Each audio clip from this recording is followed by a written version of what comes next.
La sœur Begré Marie-Reine a pensé que le ciel lui tomberait sur la tête lorsque le père de ses 2 enfants est venu lui annoncer qu'il épouserait une autre femme. Une annonce difficile à digérer, mais qu'elle réussit à accepter avec la grâce de Dieu. Mais le challenge désormais qui s'impose à elle est de pouvoir payer son loyer et s'occuper de ses enfants.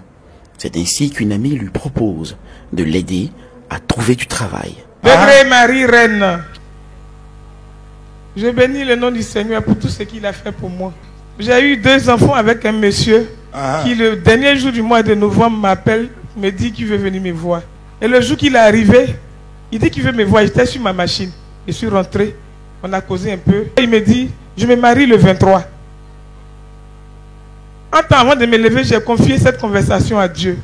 Donc j'ai gardé mon sang-froid, je lui ai dit gloire à Dieu. J'ai laissé. Et le jour du mariage, j'appelle mon ami pour dire, ah, le monsieur se marie aujourd'hui. Elle dit, laisse ça, mais je vais te trouver du travail. Puisque je lui avais demandé du travail, elle avait un supermarché. Donc quelques jours après, quand je l'ai rappelé, elle dit, bon, on va vendre de l'huile, comme ça tu vas avoir de l'argent pour payer la maison et t'occuper des enfants. C'est alors que dans sa quête de prière, une de ses sœurs lui fait découvrir, sur insistance, le ministère catholique du combat spirituel. Elle s'y attache, participe aux retraites et aux prières. Ainsi, au cours d'une prière, elle prophétisera sur son offrande et écrira son intention sur recommandation du berger Achille Marie. Un acte qui donnera un coup d'accélérateur aux choses dans sa vie. Donc comme ça, le dimanche, et le 1er janvier, il avait prévu aller faire une retraite, pas retraite, mais me mettre quelque part dans une paroisse, me recueillir, et puis prier, confier mon année à Dieu. C'est comme ça, j'ai une soeur qui allait à la retraite du désert, elle m'a dit, viens que je dois parrainer, donc toi viens.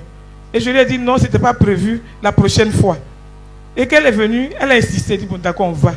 Vraiment, aller à Saint-Jean-d'Arc et puis venir au désert, vraiment j'étais très contente. Ce que j'ai vécu là-bas, j'étais très contente. Et quand on a fini, on est venu. C'est devenu maintenant une habitude pour moi de venir ici les dimanches. Et comme ça, le dimanche passé, vous avez dit de prophétiser, écrire notre intention, c'est ce que j'ai fait.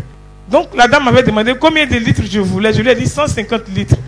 Et à ma grande surprise, elle arrive à Yopougon, la dame arrive, elle dit nous sommes là, je vais la chercher. C'est un camion d'huile que je vois. Elle est surprise de voir un camion d'huile alors qu'elle n'a demandé que 150 litres d'huile. Dieu est en train d'opérer pour elle un miracle de multiplication pour un business plus fructueux.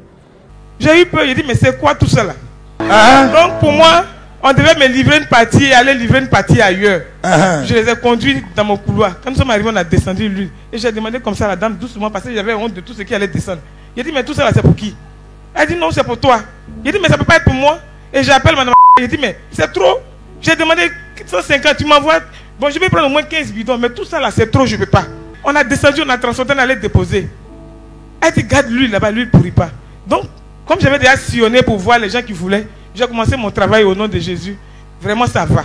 Donc, j'ai tenu venir témoigner pour dire merci à Dieu. Au lieu de 150 bidons d'huile, 15 bidons d'huile ou bien combien de bidons, j'ai eu 30 bidons d'huile qui fait 750 000 litres que je dois vendre. Et à partir de là, on va me donner un salaire pour pouvoir payer ma maison. Comme Élie l'a dit à la veuve de Sarepta, dans 1 Roi le chapitre 17, la farine et l'huile ne te manqueront plus.